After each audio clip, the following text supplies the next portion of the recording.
Welcome to English Audio Stories. Here, you'll improve your English by listening to engaging stories, fairy tales, and fascinating tales from around the world. Sit back, relax, and let's dive into today's story. Lucas had been a very wealthy farmer, but he hadn't managed his farm wisely and had been very careless with his money.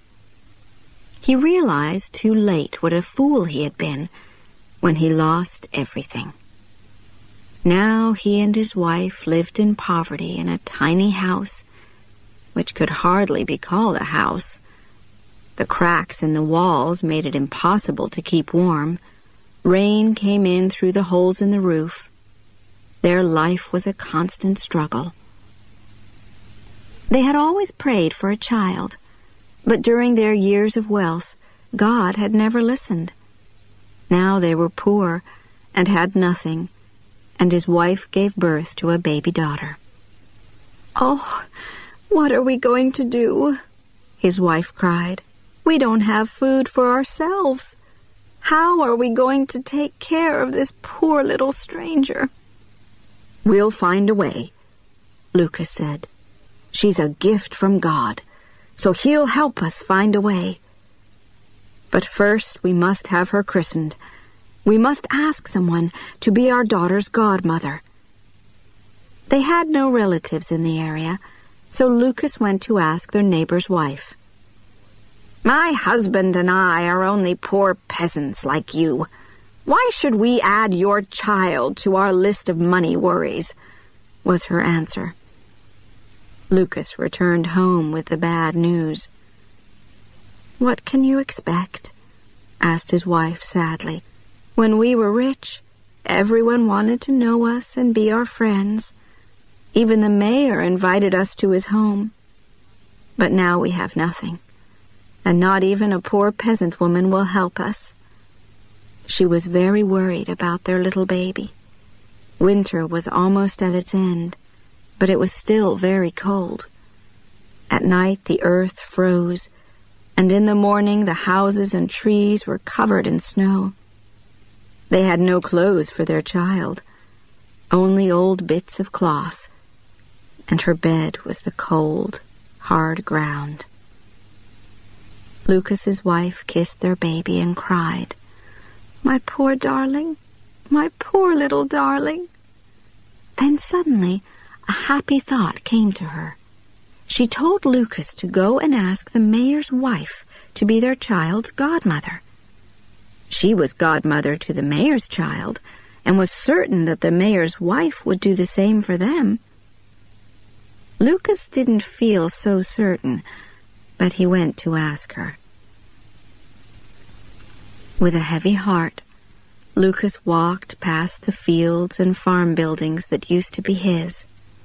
He arrived at the mayor's house and gave his wife's good wishes to the mayor's wife. He then asked if she would be godmother to their child. "You know how hard things are at the moment," she answered. "Everyone's struggling. I can't afford to help someone as poor as you. Why are you asking me anyway? Isn't there someone else you could ask?" "Well, my wife is godmother to your child," he answered simply. "Oh, I see.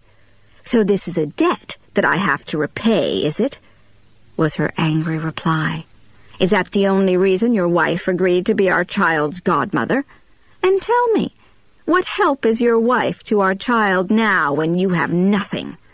How dare you come to my home and insult me like this? I wouldn't be your child's godmother if you paid me in gold." Lucas left in tears. When he got home, he described what had happened at the mayor's house. His wife was desperately unhappy, but he told her not to be discouraged. He was going to take their child to the christening himself and ask the first person he met on the road to be her godmother. His wife, crying, wrapped their child in an old blanket to protect her from the winter winds and put her in her father's arms. Lucas dressed as warmly as he could and started on his journey. He carried his baby sadly but proudly along the road. After several hours, he saw an old woman, dressed in old, torn, dirty clothes, walking very slowly on her old, bent legs. He hesitated for a moment and then walked up to her, explained their situation, and asked her if she would be godmother to their baby. The old woman smiled warmly, took the tiny baby in her arms, and said, "Yes, of course I will. It will be an honor to be godmother to such a sweet little baby, whose father loves her so much." They continued together to the church. The priest was just getting ready to leave when his assistant hurried up to him and whispered that some people were arriving. "Oh, no," said the priest, who wanted to get home for his supper. "Who is it, and what do they want at this late hour?" "It's only Lucas," answered his assistant. "You know, the one who lost everything. He's as poor as the poorest peasant now." As they approached the church, the godmother saw that the assistant was whispering something unkind to the priest. So as they entered, she pulled from her old dress a golden ducat and pressed it into the priest's hand. The priest was amazed. He looked at the ducat, then at the old woman in her torn clothes. He then quickly whispered to his assistant to prepare for the baby's christening. The christening ceremony that followed was suitable for the wealthiest of merchants. The little girl received the name Marischka. After the christening, the priest walked with them to the door of the church. His assistant walked with them all the way to the gate, hoping for a nice reward. The old woman gave him a golden ducat, which he received gratefully. When Lucas and the old woman reached the place where they had first met, she handed the baby to him. She then reached into her pocket and pulled out another golden ducat, which she put inside the baby's blanket. She smiled at Lucas and said, "This is my gift to your child. This will provide enough money to bring her up well and give her everything she needs. This child will bring you and your wife great joy and comfort, and when she grows into a woman, she will have a long and happy marriage." The kind godmother then touched the ground, and suddenly a beautiful rose bush appeared, covered in sweet-smelling flowers. Lucas bent down to admire the lovely flowers, and then turned to thank the old woman. But she was gone. He was amazed and confused. "Goodbye," he called. "Thank you, kind godmother." He stood there, holding little Marischka, looking all around him. He would probably have stood there for hours if Marischka hadn't started crying for her supper. So he began walking, and as he walked, he thought about all the wonderful things that had happened to him that day. At one point he stopped and felt in Marischka's blanket to make sure that the ducat was still there, that he hadn't dreamed it. He took it out, and suddenly it became 10 ducats and fell out of his hand all over the ground. Again he stood there not speaking, full of amazement. He gathered the ducats up, laughing, put them in his pockets, and almost ran with Marischka back to his home.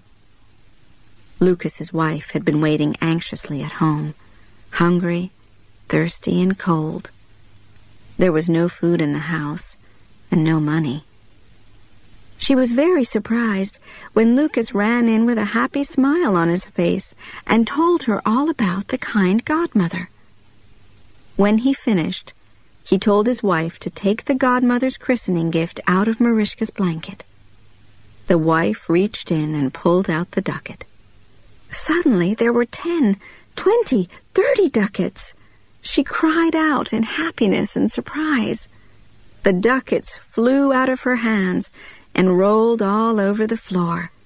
They both began to pick the ducats up, But wherever there was one, another 10 appeared. In the end, there was a beautiful golden pile shining in front of them. They fell onto the floor, laughing and crying at the same time.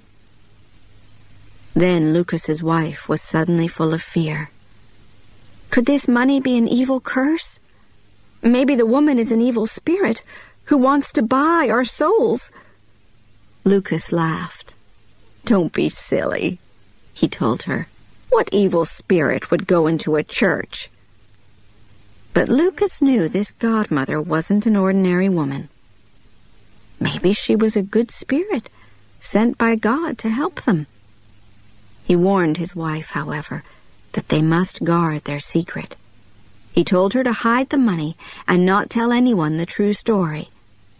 He then took 1 ducat for the mayor to change so he could buy eggs, flour, bread, and milk.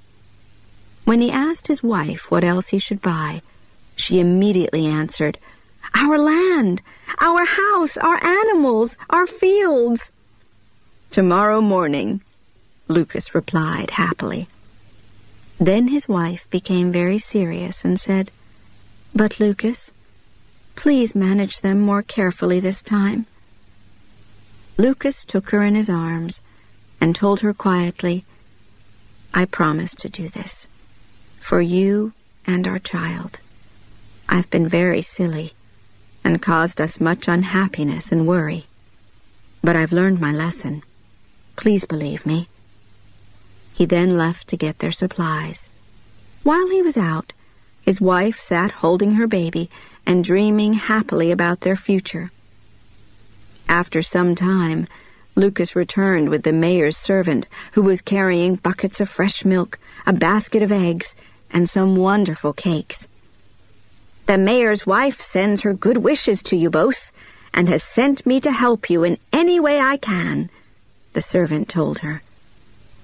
Lucas's wife thanked her and watched as the servant then began preparing a fine soup for them on the fire. Lucas had also bought 3 soft feather beds, which he put by the fire. The next day, Lucas went to buy back their farm. The mayor's wife was extremely curious to know how Lucas and his wife had become wealthy again since his visit to their house the day before. So while Lucas was out, she visited his wife and asked questions. But Lucas's wife didn't give away their secret. She just told her that Marishka's godmother had very kindly given them enough money to help them start again. After the mayor's wife left, Lucas's wife sat by the fire, thinking about their kind godmother. She thanked her for giving them a second chance in life. Lucas did buy back all their property, and this time he managed it wisely. He built handsome, solid farm buildings and a beautiful house for his family. He bought the very best animals, and in the fall, his fields were full of healthy golden wheat and corn. His farm became the best in the region. Lucas and his wife were loved and admired as they were good neighbors, generous and helpful to any poor farmer who was having bad luck. Marishka was a wonderful child. She gave Lucas and his wife great joy and comfort, as her godmother had said she would. When she became a woman, her beauty attracted a wealthy prince who asked her to be his wife. She married him and lived a long and happy life. Lucas and his wife grew old in good health. In the evenings, they often sat by the fire and talked about the time when the kind godmother appeared and changed Lucas's luck.